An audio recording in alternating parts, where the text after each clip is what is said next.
Imagine walking through ancient Jerusalem, the air thick with anticipation for Passover, a city alive with whispers of miracles and a promised Messiah. But what if everything you believed about deliverance was about to be challenged? Today, we're unraveling a story of faith, doubt, and profound hope that still echoes through history. Stick around till the end to uncover the unexpected twist that changes everything. While you're here, don't forget to like this video, share it with someone who loves a good story, and hit subscribe to explore more fascinating tales like this.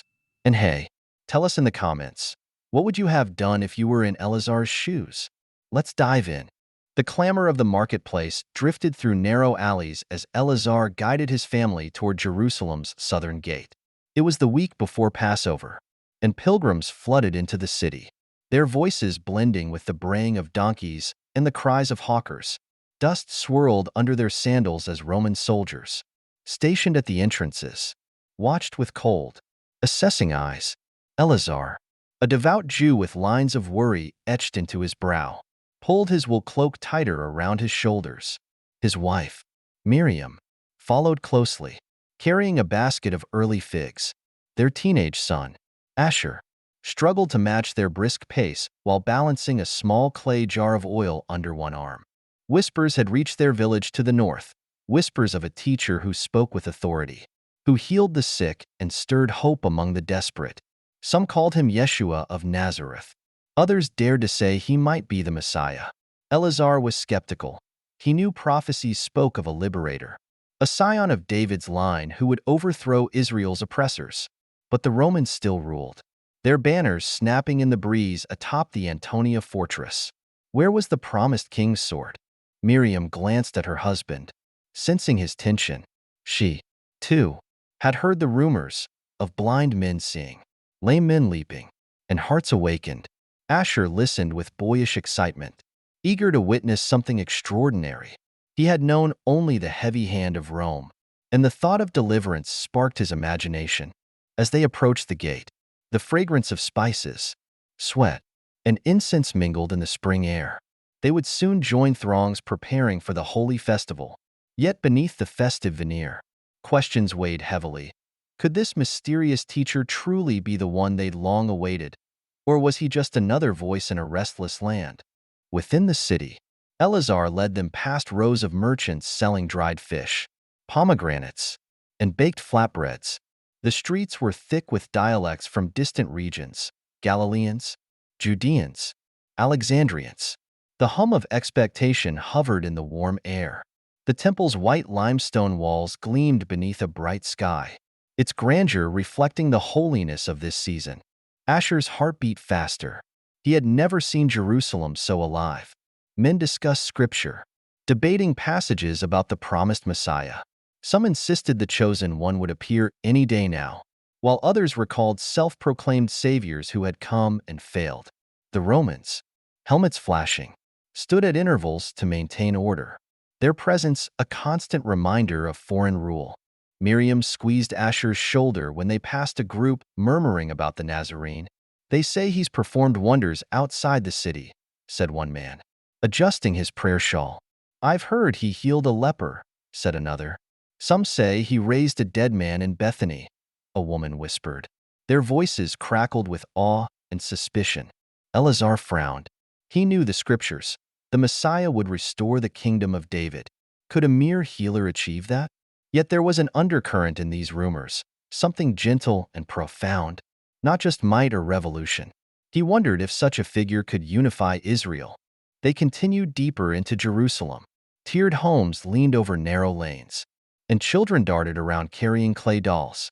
Smoke curled from cooking fires, and the scent of lentils, cinnamon, and herbs embraced them. Overhead, doves cooed softly on roof ledges. Near the temple courts, the family paused. This teacher, Yeshua, would he appear for the festival? Rumors hinted that he might. Eleazar glanced at the Roman patrols. His jaw clenched. If this man threatened Rome, he wouldn't last long. But if he were truly Messiah, what then? Entering the temple's outer courts, the family found themselves amid worshippers and seekers. Pilgrims exchanged currency for sacrificial doves. Priests offered guidance. Scholars recited scripture under stone columns. The hum of prayer was punctuated by quiet weeping, hushed petitions for mercy, freedom, and understanding. Asher craned his neck. He longed to see this mysterious Yeshua, to put a face to the name that stirred so many whispers.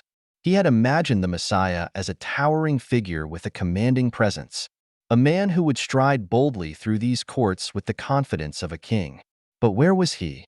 A stir at the far end of the court drew their attention. A knot of people had formed around a single man speaking in measured, calm tones. Eleazar and Miriam nudged forward.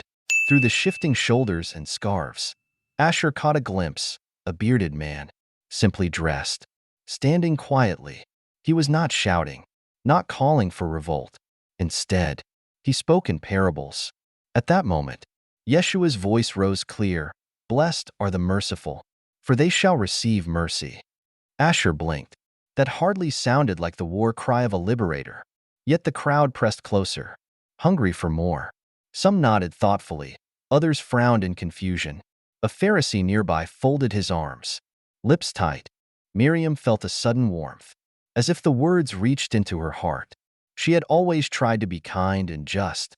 Hearing these teachings in the temple courtyard felt right.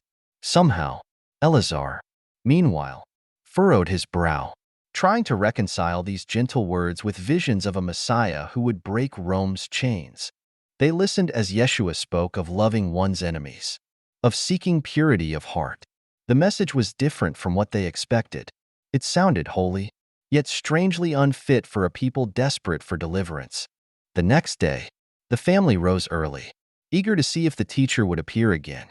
The city seemed restless, as if on the cusp of something momentous. In back alleys, whispered conversations sparked with rumor. Some claimed Yeshua had driven out money changers from these very courts days before, challenging corruption. Others insisted he clashed with the Pharisees over Sabbath laws. Eleazar led them toward a quieter corner of the temple complex, near a colonnade where learned men often debated. There, a group of scribes and Pharisees stood in tense formation, their robes immaculate, their expressions wary.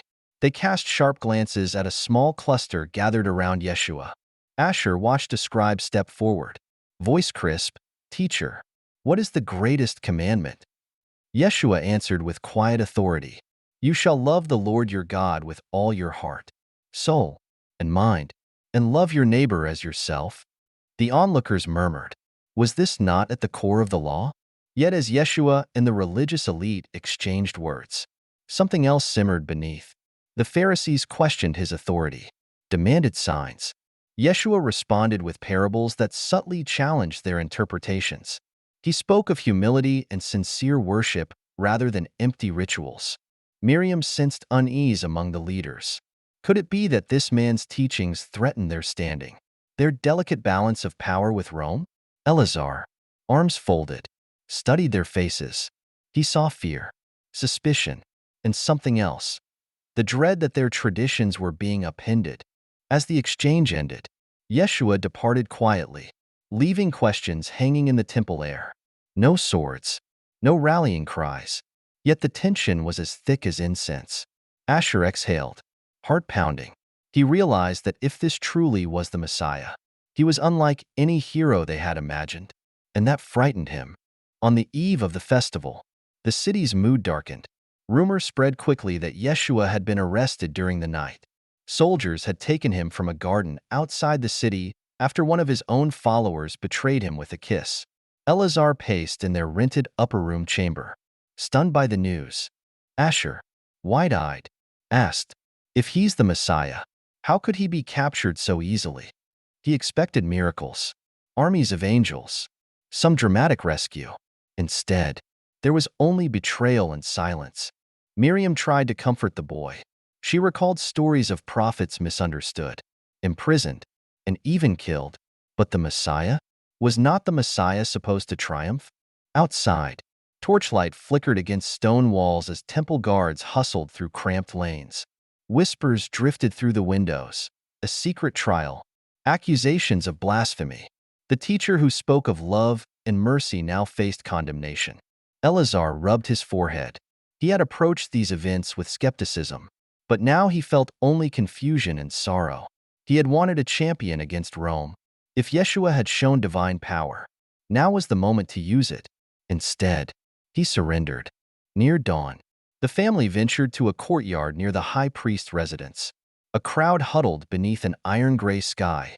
They overheard fragments of testimony, mentions of tearing down the temple, and claims of divine sonship. The leaders looked resolute. They had what they needed to ensure this man's downfall. Miriam clutched Asher's hand. Inside, a man who had spoken truth and kindness was being condemned. She remembered his voice. "Blessed are the peacemakers." Where was that peace now? As the guards led Yeshua away, battered and silent, Eleazar felt a knot in his stomach. Messiah or not, this man had touched something deep in their hearts. And now, it seemed, he would die. The morning sky was pale when the family joined others heading toward Golgotha. Word had spread that the Romans, at the behest of the Jewish authorities, would execute Yeshua. 2 other criminals would die beside him. Eleazar didn't know why he came. Perhaps morbid curiosity. Perhaps a need for closure. Miriam followed silently, and Asher trailed behind, his heart heavy. The hill was bleak. Roman soldiers stood in grim formation. 3 crosses lay on the ground, rough-hewn timber stained with old blood. The crowd murmured with conflicting emotions, some mocking, some weeping. The air smelled of sweat, dust, and iron. They watched as the soldiers thrust nails through flesh and sinew. Miriam turned away, tears streaming. Asher tried to be brave, but his chest tightened at the sight. Eleazar clenched his fists. How could this be the destiny of a man who spoke of mercy? As Yeshua was raised on the cross, some shouted, "If you are the Son of God, come down." Others sneered, "He saved others. Can't he save himself?" But Yeshua spoke words of forgiveness. "Father, forgive them." This was not the fury of a conquering king. This was something else entirely. Hours passed.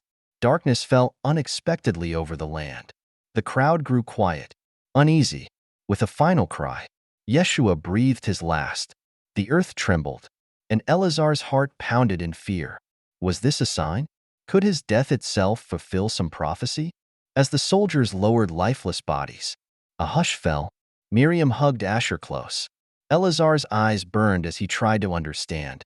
Messiah meant victory, not crucifixion. Yet something profound lingered, a quiet sense that all was not as it seemed. They turned away, walking slowly back into Jerusalem. The promised king had died like a criminal. Their hopes lay shattered at the foot of a Roman cross. In the days after the crucifixion, Jerusalem's mood was subdued. Pilgrims began dispersing, hearts heavy and questions unanswered. The family stayed a bit longer, uncertain why. Perhaps they sought understanding in the wake of tragedy. Then came astonishing whispers. Some claimed Yeshua's tomb was empty, that he had risen from the dead.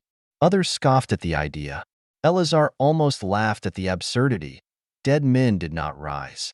Miriam listened quietly, troubled and intrigued. Asher clung to these rumors, desperate for hope. They met a woman named Miriam of Magdala. Her eyes were alight with conviction. She swore she had seen him alive, that he had spoken her name. Asher was electrified. If true, it meant Yeshua was not a failed Messiah, but something else entirely. Eleazar struggled with the notion. If Yeshua had truly risen, what did it mean for the law? For the awaited kingdom? If this gentle teacher conquered death, could he still be Messiah in a different way? Miriam took Eleazar's hand. She remembered Yeshua's words about mercy, peace, and love. Perhaps the Messiah's mission extended beyond political liberation. Maybe God's plan was grander than they imagined. Asher's mind raced. If Yeshua lived, then his teachings about love, forgiveness, and a kingdom of heaven might be the true essence of salvation. Could Israel's deliverance be spiritual before it was political?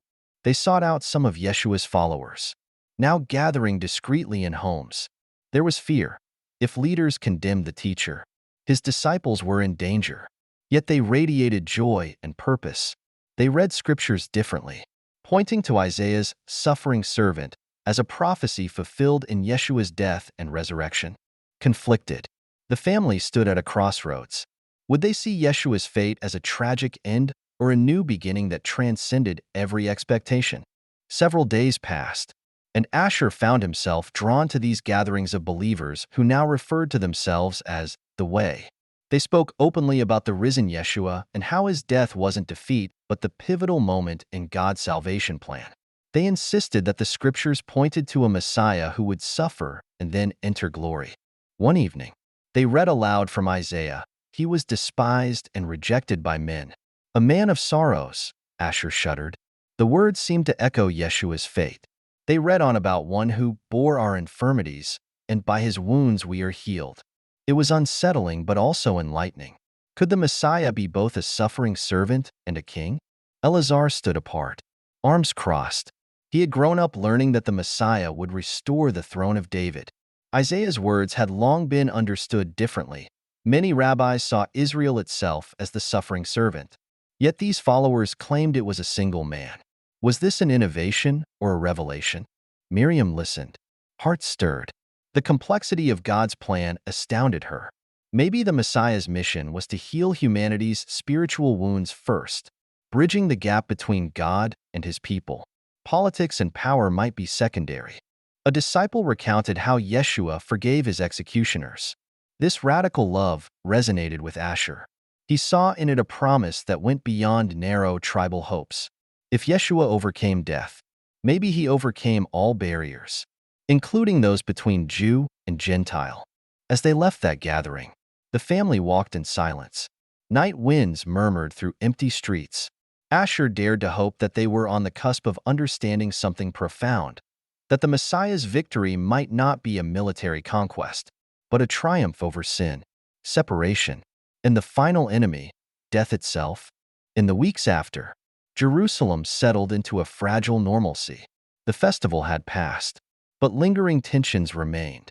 The followers of Yeshua grew in number, meeting secretly in homes, sharing meals, prayers, and what they called the breaking of bread. They claimed Yeshua would return one day, ushering in a kingdom not confined to earthly politics. Asher was drawn deeper into their fellowship. He loved the spirit of unity and generosity he found there. They cared for the poor, shared their resources, and welcomed strangers. Yet he struggled with his father's disapproval. Eleazar refused to attend such gatherings, wary of these dangerous ideas. Eleazar confronted Asher one evening. "My son, our people have suffered enough. We must remain faithful to the law and the prophets as we have always understood them.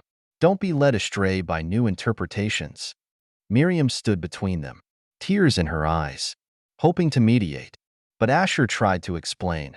These believers embrace the law, but see its fulfillment in Yeshua. They aren't discarding our heritage. Father, they say God's promises extend to every nation, and that Yeshua's resurrection is a sign of this great plan. Eleazar shook his head, frustrated. The idea that Gentiles might share in their covenant felt like a dilution of Israel's unique calling. He had expected the Messiah to elevate Israel, not challenge its exclusivity. Miriam listened quietly. She respected the law and tradition deeply. Yet Yeshua's teachings resonated with her soul. The tension tore at her heart. Their people had waited so long for the Messiah. Could it be that he had come and been misunderstood? In this fragile moment, a family stood divided. Asher yearned for them to see what he saw. Eleazar clung to what he knew. Miriam prayed for wisdom to guide them all. Rumors reached them that a man named Saul, a fierce persecutor of Yeshua's followers, had encountered a divine vision and become a believer himself, now called Paul. He preached that Yeshua was indeed the Messiah, not just for Jews but for all people. Eleazar bristled at the news. Already he struggled with the idea that the Messiah would be different than anticipated. Now a former enemy of the way claimed that Gentiles could be grafted into Israel's promises without becoming Jews first. It felt like a betrayal of everything sacred. Asher found hope in these reports. If even a zealous opponent could be transformed, perhaps God's plan was bigger than anyone understood. He longed for his father's heart to soften. Miriam watched in silence, torn between loyalty to tradition and the stirrings of something new. In hushed meetings, believers shared Paul's letters, which spoke of a mystery hidden for ages now revealed. Through Yeshua, Gentiles could share in Abraham's blessings. Asher marveled at this idea. Could the Messiah's rejection by many in Israel be part of a larger design, allowing the nations to be included? But for Eleazar, these letters felt like a departure from God's commands. Their people had endured exile, oppression, and diaspora because of disobedience. The Torah's laws were given forever. How could foreigners simply join God's covenant without upholding all commandments? Miriam remembered Yeshua's teachings on love, mercy, and humility. Maybe this was not about discarding the law, but fulfilling it in a more profound way. The law had always pointed to justice and compassion. Could the Gentiles' inclusion reflect God's ultimate purpose? The family's world was shifting. They stood at the edge of an unfolding mystery, and the tension between old expectations and new revelations grew tighter with each passing day. As word spread of Paul's missionary journeys, believers from distant lands began arriving in Jerusalem. Some bore the marks of their native cultures, speaking strange tongues, wearing garments woven with foreign patterns. They brought testimonies of lives changed by the teachings of Yeshua. Asher attended a gathering where James, a respected leader among the believers, addressed concerns about Gentile converts. He quoted the prophets, who spoke of all nations seeking the Lord. He emphasized that these newcomers were not discarding the faith of Israel, but finding its fulfillment. One Gentile man, pale-skinned and thoughtful, recounted how he had once worshipped idols in a port city across the Mediterranean. After learning about Yeshua, he abandoned old gods, embraced ethical living, and learned from Jewish scriptures. In him, the man said, I found the true God of Israel. Asher was moved. He saw a grand tapestry forming, God weaving together the destinies of Jew and Gentile, all guided by the Messiah's message. The kingdom of heaven Yeshua spoke about seemed closer than ever. Eleazar, watching from a distance, struggled. These foreigners lacked circumcision, didn't keep kosher, yet claimed to follow Israel's Messiah. It tested every boundary he had grown up with. Still, something pricked his conscience. He remembered the prophets declaring Israel would be a light to the nations. Could this be the moment? Miriam listened with tears gathering at the corners of her eyes. She felt the quiet grandeur of it all, promises made to Abraham coming alive before her. If the Messiah's role was more than freeing Israel from Rome, if it meant reconciling the world to God, could Israel's partial rejection be a door opening to the nations? The gathering ended with prayers for unity. Outside, the city murmured, and the stars winked overhead. Tension mounted at home.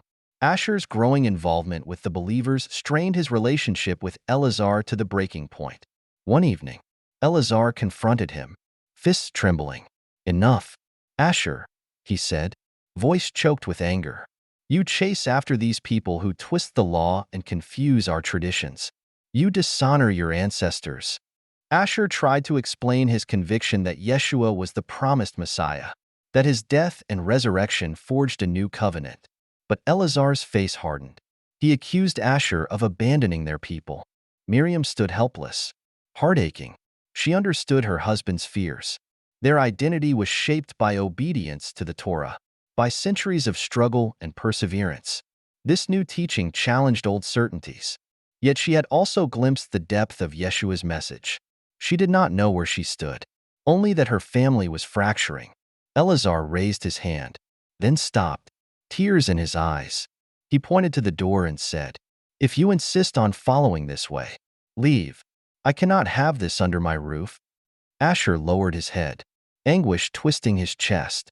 He had hoped his father might see what he saw, that together they might embrace the truth. Instead, he now faced exile from his own home. With trembling steps, he took his few belongings and stepped outside into the cool night. Miriam sobbed quietly, caught between husband and son. Eleazar stared at the closed door, shoulders slumped. Outside, Asher looked up at the stars, tears on his cheeks. He was losing his family for what he believed was truth. Could this sacrifice be part of the Messiah's plan? In the silence that followed, a single question burned. If Yeshua was truly God's chosen, why must the cost be so great? In the months following his departure, Asher joined a small community of believers outside Jerusalem. living in modest homes scattered along the countryside. He worked side by side with Jews and Gentiles, sharing meals, prayers, and stories. They studied the teachings passed down by the apostles and letters sent by Paul. This community was different from anything Asher had known. There was no hierarchy of birthright. Instead, they treated one another as siblings. They pondered Paul's words that the rejection by many in Israel allowed Gentiles to be grafted in, forming one family. It was a radical notion that challenged centuries of tradition. Asher found solace here. Though he ached with longing for his parents, he prayed that Eleazar and Miriam might one day understand. He befriended a Roman-born believer named Lucius, who told him how he once scoffed at Jewish customs. Now, through Yeshua, he cherished the Hebrew scriptures. Another friend, Sarah, was from a mixed family, her mother Jewish, her father Greek. She spoke passionately about the unity Yeshua's message forged. Asher listened, heart hopeful. The Messiah's victory was not in crushing Rome, but in transcending barriers. He remembered Yeshua's words about loving enemies. Perhaps the real battle was not against flesh and blood, but against pride, hatred, and spiritual blindness. In that community, they broke bread and recalled the Messiah's sacrifice. They saw his suffering as the ultimate Passover lamb, an unexpected fulfillment of ancient promises. They prayed for the day when Israel as a whole would see what they saw. Asher gazed at distant hills and wondered if his father's heart might ever soften. Paul's words rang in his mind, a partial hardening, not permanent. Someday, perhaps, his people would recognize this miracle of grace. Decades passed. Jerusalem was in turmoil. The Roman legions tightened their grip, culminating in the Jewish revolt. Asher, now older, watched from afar as armies marched on the holy city. The believers mourned, for the temple, once the heart of worship, stood under threat. In the year 70 AD, news came that the temple had fallen. Its stones toppled and sacred treasures plundered. The unimaginable had happened. The city lay in ruins, and countless lives were lost. Asher grieved, thinking of Eleazar and Miriam. Had they survived? He prayed that God would spare them. The destruction shook the Jewish world. Without the temple, how would they continue sacrificial worship? Many believe this devastation was a result of internal divisions and Rome's merciless hand. Among the believers, some saw this event as confirmation of Yeshua's prophecy that not one stone would be left on another. It was not a moment of triumph, but one of deep sorrow. They trusted God was still in control, guiding history toward its final redemption. They clung to Yeshua's identity as the new temple, the meeting place of God and humanity. Asher received word through travelers that his father survived the siege.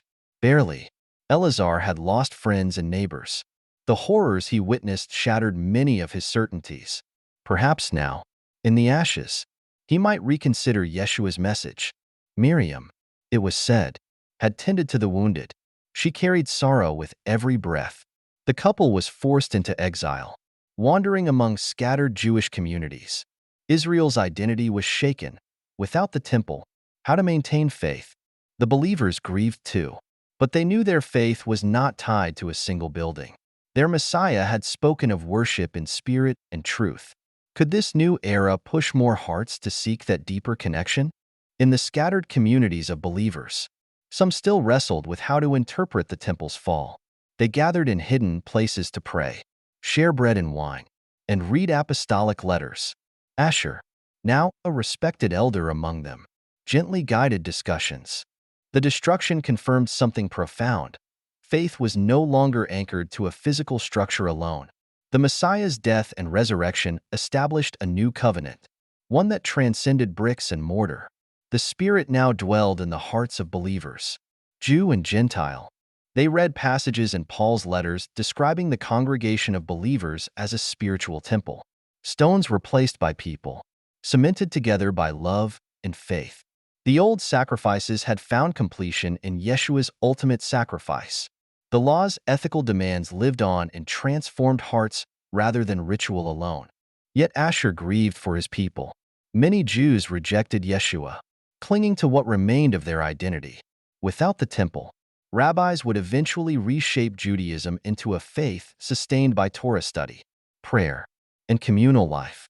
But for the believers, Yeshua was the hinge point, the fulfillment of the law and the prophets. Asher taught that the rejection was not total. He himself was a Jew who believed. Others like him existed. They were a remnant, proving that God's promises to Israel were not broken. Gentiles in the community listened reverently.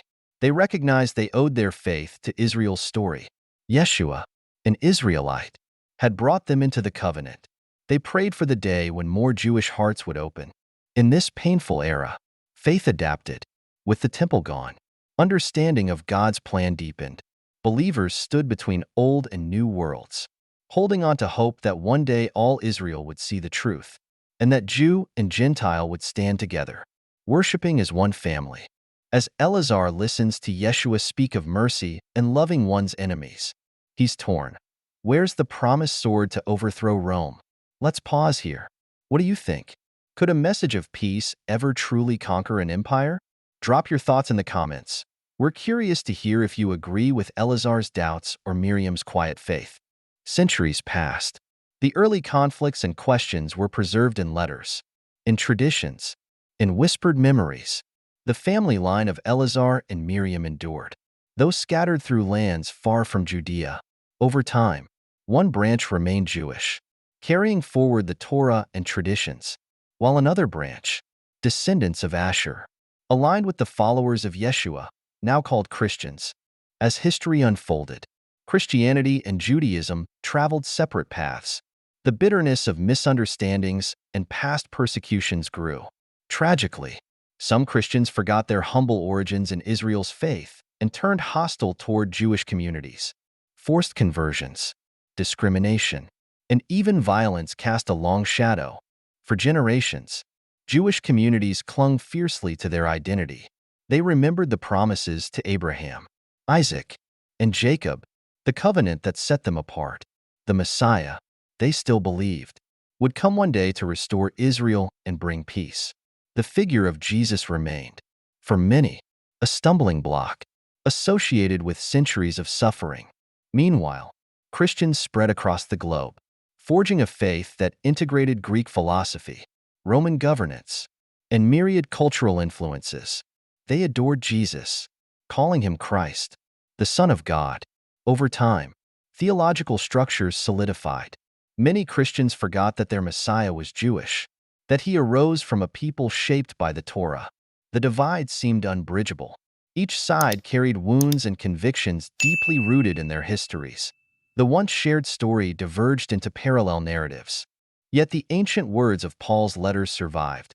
He spoke of a partial hardening of Israel until the fullness of the Gentiles entered. He spoke of a future when all Israel would be saved. Hope persisted in these verses, even if centuries of pain obscured it. In the distant future, descendants of this split family would rediscover these writings, seeking a path back to understanding. In medieval Europe, a Jewish scholar named David, a distant descendant of Eleazar, studied scripture by candlelight.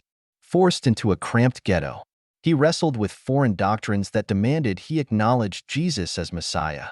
He had seen the cruelty of some who bore the cross, pogroms, and forced baptisms.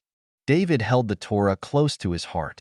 He read Isaiah's prophecies and knew the suffering servant could be interpreted as Israel. He had learned from rabbis who insisted the Messiah would restore the kingdom. The idea that the Messiah had come and died, only to bring division, seemed impossible. Outside, the streets were dark, patrolled by guards who looked down upon his people. He could not fathom that the Messiah would arrive and leave Israel in such a state. If Jesus was their Messiah, why had violence followed in his name? Yet in secret moments, David dared to ponder alternative interpretations. He read accounts, smuggled manuscripts, of early believers who were themselves Jews. They claimed Jesus fulfilled the law and the prophets, that his death was redemptive, and that Gentiles now worshiped the God of Israel because of him. This perplexed David. He saw hints of a larger pattern. Could God be working in ways unseen? But bitter history closed his heart. His people suffered too greatly to embrace that notion. He prayed, "O Lord, protect your people. Show us the true Messiah." He wanted tangible deliverance, not riddles. He longed for the day when Israel would stand free, no longer humiliated by foreign powers. In the distance, church bells tolled. David blew out the candle, resolved to keep faith in the old promises. He did not hate Jesus, but he could not see him as Messiah in this dark age. The chasm remained deep. Generations later, in a Jewish shtetl of Eastern Europe, a girl named Rivka listened as her grandfather recounted centuries of oppression. Outside, a gentle snow fell, the memory of forced conversions and the presence of a church tower beyond their boundary loomed large. Rivka's grandfather taught her the prayers and the hope that Messiah would come. He told her how Jesus was the Messiah of the Christians, not the Jews. For them, Jesus symbolized pain, crusades, and accusations of deicide. Rivka felt an unspoken tension when she looked at that church tower. Inside it, Christians worshipped a Jewish man as God. Outside, Jews struggled to survive in poverty and discrimination. If that man were truly Messiah, wouldn't he have brought peace? She learned that Christians claimed prophecies in Isaiah pointed to Jesus. But how could this be right when Israel still suffered under hostile rulers and bigotry? Her grandfather insisted the Messiah would bring global justice and end their exile. No such thing had happened. Yet Rivka was curious. She knew some Christians were kind, that they also prayed and loved God. She wondered if misunderstandings and hardened hearts on both sides blocked mutual understanding. When her grandfather fell ill, Rivka prayed fervently. She whispered to God, "Send the Messiah soon. Heal our world." She did not know if this Messiah would look like the one Christians adored. She only knew the world needed healing. Outside, the snow muffled distant singing from the church. The languages of prayer diverged. Rivka wrapped her shawl tighter, resolved to keep faith in her people's calling. Yet within her, a small ember of curiosity glowed, wondering if these ancient disputes might someday find resolution and if, perhaps, they already formed part of a grander plan. As the Enlightenment dawned, Hannah, a Jewish intellectual living in a cosmopolitan city, found herself conversing with a Christian scholar in a smoky salon. The two discussed theology, history, and philosophy over tea. Hannah had read widely. She understood the Christian claims about Jesus better than many of her ancestors could have, having access to translations of the New Testament and commentaries. Yet she remained unconvinced. She pressed the scholar, "If Jesus fulfilled all prophecies, why do we still suffer? Why does the world remain broken?" The scholar answered gently. He acknowledged the sins of the church against the Jews, the centuries of misunderstanding. He spoke of a mystery. The New Testament acknowledged that Israel's acceptance of Jesus was not immediate. It described a partial hardening and a future reconciliation. Hannah sipped her tea, intrigued. She had not known these texts acknowledged Jewish unbelief as part of a larger divine plan. The scholar explained that Paul envisioned a time when all Israel would recognize their Messiah. He suggested that God's timetable might be longer than human patience could endure. She considered Isaiah 53 again. The suffering servant. Could it point to an individual whose suffering brought spiritual healing? Yet she bristled at the idea of a divine incarnation. Jewish monotheism was unwavering. Still, something in this conversation sparked a deeper curiosity.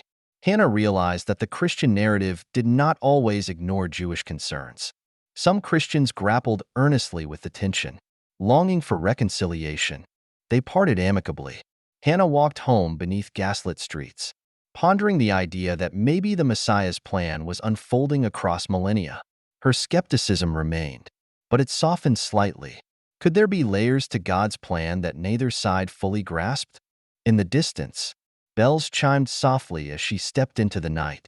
Centuries marched on, and in the late 19th and early 20th century, Zionist movements emerged. Jews returned to their ancestral lands, driven by dreams of rebuilding a homeland. Hannah's descendants, part of a diaspora family, debated the significance of this moment. Some Christians cheered these developments, believing prophecy was unfolding. They cited biblical texts about Israel's return. Others remained indifferent or even resistant. Meanwhile, Jews focused on practical nation building, often without connecting it to messianic claims. A Jewish man named Aaron, a descendant of Eleazar's line, worked in a small newspaper office in Jerusalem under Ottoman rule. He found it thrilling that after millennia of exile, Jews were returning. He did not think of Jesus. Instead, he saw human effort, political maneuvers, and hard labor. Yet, in the corners of the new Jewish communities, a few Messianic Jews claimed Jesus was the Messiah and that this return to the land aligned with ancient prophecies. Aaron dismissed them. If Jesus had not ended suffering before, why now? Still, he noted that Christians traveled to the Holy Land out of admiration for Israel's God. Oddly, the Christian love for biblical Israel persisted, even if their theology differed. Was this another thread in the tapestry? As Aaron walked through Jerusalem's winding alleys, he passed churches and synagogues side by side. The air held voices in Hebrew, Arabic, Greek, and Latin. The city, a mosaic of faiths, had not resolved the ancient question. Yet a quiet thought lingered. What if this renewed Jewish presence was part of a divine scheme, one day revealing truths hidden for so long? Aaron shrugged it off. He was a practical man, but the seeds of prophecy were in the soil, waiting for time and God's hand to make them bloom. By the early 20th century, Britain held the mandate over Palestine. Aaron's family watched political changes swirl around them. They read ancient texts by lamplight, and some dared to envision a modern Jewish state. Others warned that political schemes alone wouldn't bring lasting peace. In those years, scholars re-examined the New Testament with fresh eyes, noting its thoroughly Jewish context. A few Jewish intellectuals pondered Jesus' teachings again, not as an enemy symbol, but as a Jewish teacher. Yet full acceptance of him as Messiah was rare. Aaron's daughter, Leah, wandered through Jerusalem's narrow lanes, listening to arguments in coffee houses. Among Christians, she found some who spoke reverently of Israel's chosenness, believing God had not abandoned the Jewish people. They suggested the Jewish rejection of Jesus was temporary, part of God's grand narrative. Leah found it intriguing. Was there truly a divine plan in which Israel's partial unbelief enabled Gentiles to join God's people? And now, as Jews returned to their land, might they eventually revisit their stance on Jesus? She found a worn copy of Paul's letter to the Romans in a shop. Reading chapter 11, Leah found Paul's metaphor of an olive tree. Israel's branches broken off, Gentiles grafted in, and eventually, a promise that all Israel would be saved. She stood on a terrace, looking over Jerusalem's rooftops and wondered, could her people's long journey, exile, return, suffering, hope, be part of this unfolding mystery? If so, what role would Messiah play when the veil lifted? Leah remained uncertain, tied to her people's ancient faith. Still, the possibility that God's timeline stretched beyond her understanding stirred her soul. She tucked the Romans letter into her bag and walked on, contemplative. Then came the Holocaust. The show a devastated European Jewry. Leah's relatives abroad were hunted, murdered. Millions perished. The Christian world largely failed to save them. The cross, to many Jews, now symbolized silence or complicity. How could the Christian Messiah be true when his supposed followers allowed this horror? In the aftermath, survivors found refuge in the emerging state of Israel. Leah heard their stories. Some cursed God. Some clung to faith. Few gave Jesus a second thought. Given the cruelty done in his name, the wound was too raw. In the new Israeli state, religion and identity intertwined. Many Jews built a secular society, forging a future focused on survival and self-determination. For them, talk of Jesus as Messiah remained alien. It reminded them of pogroms and persecution, not salvation. But among some Christians, a deep repentance emerged.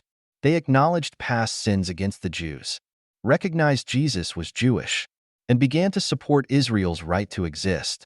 This astonished some Israelis, but trust was slow to build. A handful of Messianic Jews surfaced in Israel's early years, believing Jesus was the Messiah and that Israel's rebirth was part of God's plan. They faced suspicion from fellow Jews, who feared hidden agendas of conversion. The centuries of pain weighed heavily. Leah, now older, struggled with these paradoxes. The Holocaust made any notion of a benevolent Messiah seem distant. Yet the Christian remorse and support for Israel made her wonder if something was changing. If God had allowed Israel to be tested beyond imagination, maybe the final chapters weren't yet written. With Israel's establishment, a glimmer of a future reconciliation emerged, though it lay buried under layers of trauma and mistrust. By the late 20th century, Israel was a young, resilient nation. Amid wars, miracles of survival, and global Jewish solidarity, a quiet phenomenon grew: Jews and Christians talking, studying scripture together, and forging friendships. Interfaith dialogues blossomed, and so did the Messianic Jewish movement. A descendant of Asher named Daniel, who believed in Jesus, worked in Jerusalem's vibrant markets. He interacted daily with fellow Jews who did not accept his beliefs. Some called him a traitor. Others were curious. Daniel tried to explain, "We worship the same God. I see Yeshua as Messiah, but I remain a Jew." His sincerity disarmed a few skeptics. They saw he didn't force conversion, nor did he dismiss the Torah. He honored Shabbat and cherished the Hebrew language. He spoke of Paul's letters and how they anticipated Israel's future acceptance of the Messiah. Meanwhile, Christian tourists flocked to Israel, amazed to walk in the land of the Bible. Many prayed fervently for the Jewish people, believing their faith was rooted in the promises made to Israel. Past hostility was replaced, in some circles, by love and respect. Daniel occasionally visited interfaith gatherings where rabbis and priests studied biblical texts together. Differences remained, but the tone shifted from accusation to understanding. Both sides realized they held keys to a shared heritage. Some rabbis acknowledged that Jesus taught Torah values. Some Christians recognized that their faith was incomplete without acknowledging the Jewish roots. The question of Jesus as Messiah still loomed large, but at least they could speak without hatred. Daniel prayed that one day, like Paul described, this mutual understanding would lead to a greater revelation. He prayed for his people to see what he saw, and for Christians to remember their origins, so that all might celebrate together. As the 21st century dawned, global interfaith efforts multiplied. Conferences and dialogues brought together Jewish, Christian, and even Muslim scholars. They debated scriptural interpretations, acknowledged historical wrongs, and dreamed of peace. A Jewish scholar named Rachel, a modern descendant of Eleazar and Miriam, attended an interfaith conference in Jerusalem. She listened as Christian theologians recounted Paul's hope that Israel would someday embrace the Messiah. She heard Messianic Jews speak of a future reconciliation, yet she remained cautious. After centuries of pain, could these prophecies really mean that one day her people would accept Jesus? Rachel clung to her monotheism, her Shema proclaiming God's oneness. The Christian claim of Jesus' divinity remained a hurdle too high. Still, she respected their devotion and their love for Israel. During a panel discussion, a Christian scholar emphasized that Israel's gifts and calling were irrevocable. Citing Romans 11, he wept as he apologized for the church's past crimes against Jews. Rachel was moved, though still unsure. Later, she stood by the Western Wall, that ancient remnant of the temple. She thought about her ancestors, Eleazar, Miriam, Asher, unsure how these characters connected across time, but feeling their presence in her spiritual DNA. She prayed silently, thanking God for preserving her people. If the Christians were right, one day Israel would see Jesus as Messiah. If the Jews were right, a future Messiah would meet all the expectations. Maybe both contained fragments of truth not yet fully revealed. Rachel recognized that history was not finished, and mysteries remained. She walked away from the conference with a softer heart. Dialogue had not made her a believer in Jesus, but it had made her hopeful that understanding and maybe, someday, unity could be possible. Rachel, intrigued by these theological currents, decided to study Paul's letters in greater depth. She learned Greek to engage the texts in their original language. In Romans 11, she saw Paul's anguish and longing for his fellow Jews, his belief that Israel's rejection was neither permanent nor meaningless. The idea that Jewish unbelief allowed Gentiles to enter God's covenant provoked conflicting emotions. It painted her ancestors as gatekeepers. By not recognizing Jesus, they inadvertently opened the floodgates to the world. This was a narrative so unlike the traditional Jewish understanding. Yet, she reflected on history. Gentiles had indeed embraced the faith that originated in Israel. Billions worshipped the God of Abraham through Jesus. Israel's influence was global, though unintended. Could God's plan be that intricate? Rachel pondered the partial hardening. Perhaps God's timeline was measured in millennia, not human lifespans. If Paul was right, and one day Israel's eyes would open, how might that occur? Would it be through peaceful discovery or a cataclysmic event? She remained devoted to Jewish practice, lighting Shabbat candles, reciting blessings, studying Torah. These anchored her faith. She did not convert to Christianity, but her understanding broadened. She saw how dear Israel was to Christians who understood Paul. For them, Israel's eventual acceptance of Jesus was like a missing puzzle piece in God's masterpiece. This realization did not resolve all her doubts, but it softened her stance. She saw Christians not as adversaries, but as spiritual cousins who had interpreted events differently. Could this mutual respect grow until differences dissolved in some divine unveiling? Rachel set down the Greek text and breathed deeply. The future was unknown, but maybe God's promises, so ancient and profound, still wove their intricate patterns. Rachel reached out to a community of Messianic Jews. She attended a small gathering in a Jerusalem neighborhood where believers sang Hebrew psalms and spoke of Yeshua as their Messiah. She observed quietly, noticing their deep respect for Torah and the land of Israel. This challenged her assumptions. They did not seem like outsiders forcing foreign beliefs onto Judaism. Instead, they saw Jesus as the natural fulfillment of Jewish hope. They kept Jewish holidays, saw Yeshua in the Passover lamb, the Sukkot festivities, the Shavuot gift of the Spirit. Rachel asked questions. How do you reconcile belief in Jesus with strict monotheism? They explained the concept of the Trinity still mystified them, but they believed God revealed himself in Yeshua without violating his oneness. It was a mystery they embraced with faith. She asked, if Jesus was Messiah, why is the world still broken?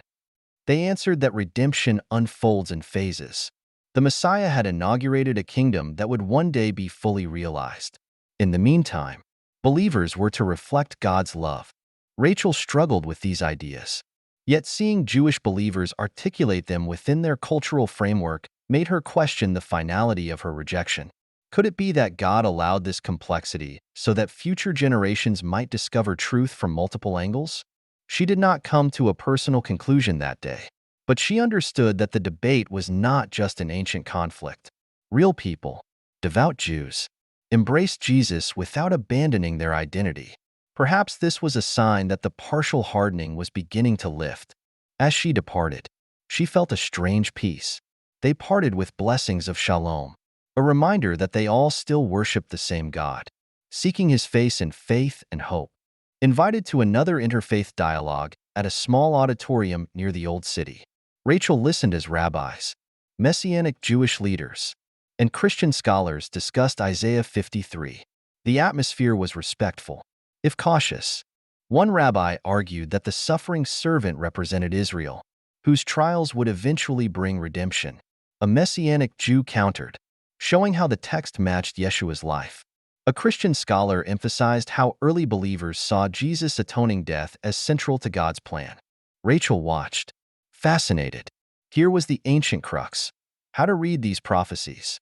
The differing interpretations were not born of ignorance, but of firmly held convictions and experiences. For centuries, these perspectives had clashed. In a quieter moment, another scholar recited Zechariah's words, "They shall look upon me whom they have pierced." He suggested it implied a future recognition of the Messiah by Israel. The rabbis acknowledged the verse's mystery, but insisted the identity of that figure was not definitively Jesus.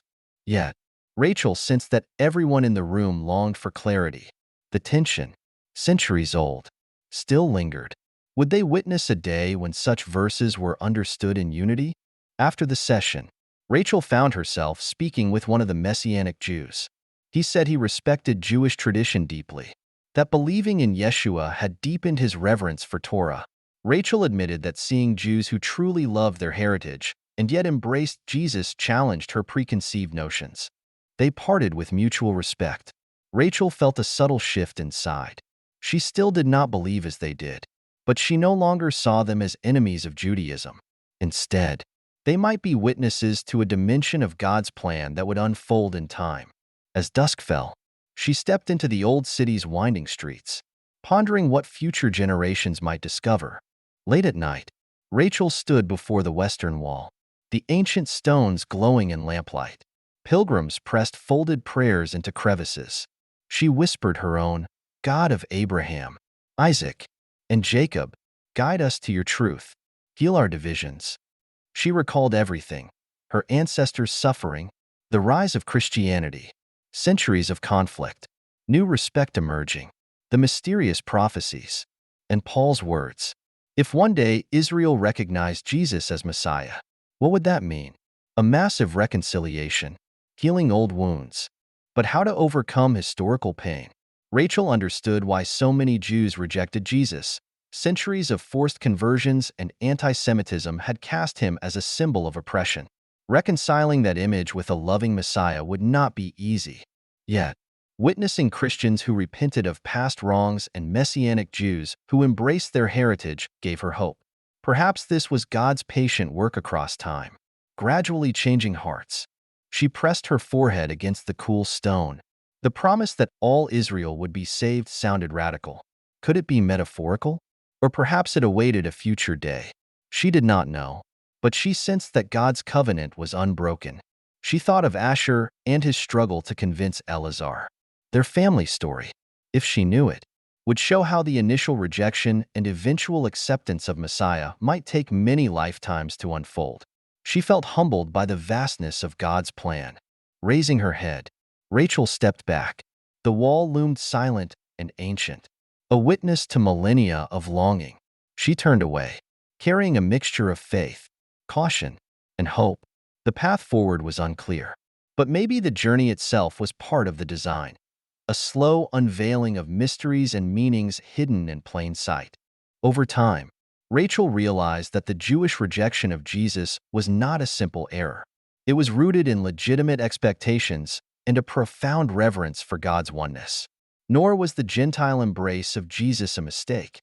It brought billions into fellowship with the God of Israel.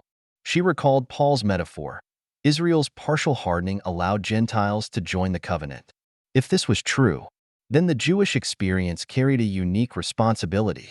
Their struggle preserved monotheism, Torah values, and a living link to the patriarchs. The Gentiles, ignited by faith in Jesus, spread reverence for Israel's scriptures across continents. If the day came when Jews widely recognized Jesus as the Messiah, it might unify these threads: the law and the gospel, Israel and the nations. History and destiny would converge. Rachel could imagine a future where Jews and Christians embraced each other with understanding, fulfilling ancient promises. For now, it remained a mystery. Faith often thrives on mystery. Rachel learned to respect this tension. She found that acknowledging it enriched her own devotion. She prayed that if God willed such a reconciliation, He would guide them gently. She understood the cost too. Centuries of pain would not vanish easily. Education, repentance, dialogue, and prayer were needed. Perhaps her role was to keep these channels open. In the meantime, Rachel cherished her Jewish identity, her Torah, her people. She respected the Christians who loved Israel's God and Messiah. She trusted God's faithfulness, believing He would bring light in due season. Walking through the modern streets of Jerusalem, she saw young people chatting in cafes, pilgrims exploring holy sites, scholars debating in libraries. Life continued, and so did God's unfolding story. She smiled softly, content to be part of this grand narrative still in progress. In the end, the story continued, endless as time. The family line begun with Eleazar and Miriam, torn by the question of Jesus, found its descendants wrestling still. Yet now, after centuries, their debates carried hope and understanding rather than anger. From the first-century crucifixion outside Jerusalem's walls to the modern dialogues in conference halls, the theme remained: the Jewish people had not recognized Jesus as Messiah, yet Gentiles embraced Him. building a vast spiritual community. According to the New Testament, this was no accident but part of God's design, a step toward a future unity. Rachel, and many like her, remained unsure, but more open-minded than their ancestors. They recognized that the question of Messiah was intricate. Prophecies could hold multiple layers of meaning. God's promises to Israel stood firm, and their interpretation continued to evolve.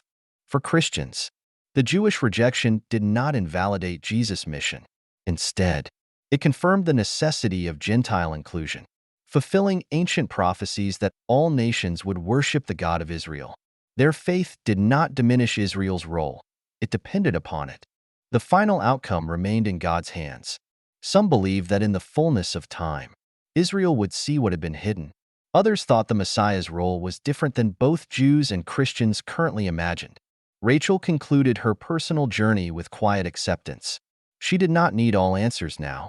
History's tapestry was too grand, God's hand too subtle. Perhaps future generations would find themselves awakened to a shared truth. In that possibility lay the meaning. Both Jew and Gentile, shaped by centuries of narrative, were walking toward a promised horizon. The Messiah's identity, whether revealed or still concealed, guided them.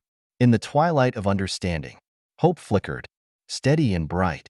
This journey through ancient Jerusalem leaves us with a question that resonates across centuries. What if hope looks entirely different than we expect? If this story moved you, hit that like button and share it with someone who loves powerful narratives. Don't forget to subscribe and turn on notifications for more stories that challenge and inspire. And one more thing, what part of Eleazar, Miriam, and Asher's journey did you connect with the most? Let us know in the comments below. Your insight could spark a deeper conversation.